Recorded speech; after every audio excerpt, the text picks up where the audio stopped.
పల్నాడు జిల్లా వీరాపురం గ్రామంలో వ్యవసాయ భూములను పరిశీలించారు జిల్లా కలెక్టర్. పొలంలోకి దిగి రైతులతో కలిసి నాట్లు వేశారు. ఈ ఏడాది వర్షాలు బాగా కురిశాయని, పంట సాగుకు తగిన సాగు నీరు ఉందని తెలిపారు. 1,58,000 హెక్టార్ల భూమిలో రైతుల పంట వేయడానికి సిద్ధంగా ఉన్నారని తెలిపారు. రైతులు ఎప్పుడూ ఒకే రకం కాకుండా మంచి దిగుబడినిచ్చే పంటలను ఎంచుకొని లాభాలను పొందాలని సూచించారు. రైతు భరోసా కేంద్రాల్లో పంటలకు సంబంధించిన విత్తనాలు, ఎరువులు, పురుగుల మందులు అందుబాటులో ఉన్నాయని తెలిపారు. ముఖ్యంగా ప్రతి రైతు భరోసా కేంద్రాల్లో తమ పేర్లను నమోదు చేసుకోవాలన్నారు. ఈ కేవైసీ చేయించుకోవాలని, దాని వలన పంట నష్టం జరిగినప్పుడు రైతులకు ప్రభుత్వం అందించే నష్ట పరిహారం అందుతుందని తెలిపారు.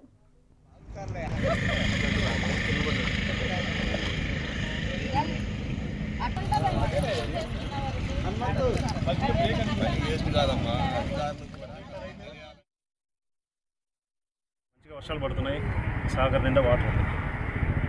సో మన లాస్ట్ ఇయర్కి ఈ టైంకి పోల్చుకుంటే ఈ గ్రౌండ్ వాటర్ కూడా 2 మీటర్స్ మనకి పెరిగింది.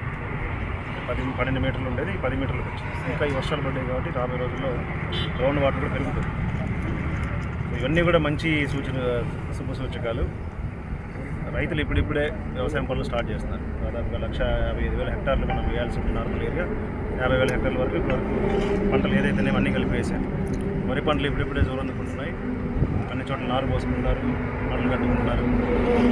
ఈరోజు ఇక్కడ వచ్చినప్పుడు ఒక రైతు దాదాపు 13 ఎకరాలు కొంత ఆయనది కొంత వీలు తీసుకొని చేస్తూ ఉన్నారు. ఇదంతా కూడా ఒక మంచి కార్యక్రమానికి రావడం జరిగింది. ఈరోజు రైతులకు కూడా నేను చెప్పేది ఏంటంటే, ఇప్పుడు మన సాంప్రదాయకంగా వేసే వరి, లేకపోతే మిర్చి, పొగాకు కాకుండా ఎక్కువ ఆదాయాన్ని చేకూర్చే హార్టికల్చర్ పంటలు కూడా దృష్టి సారించాలని కోరాను.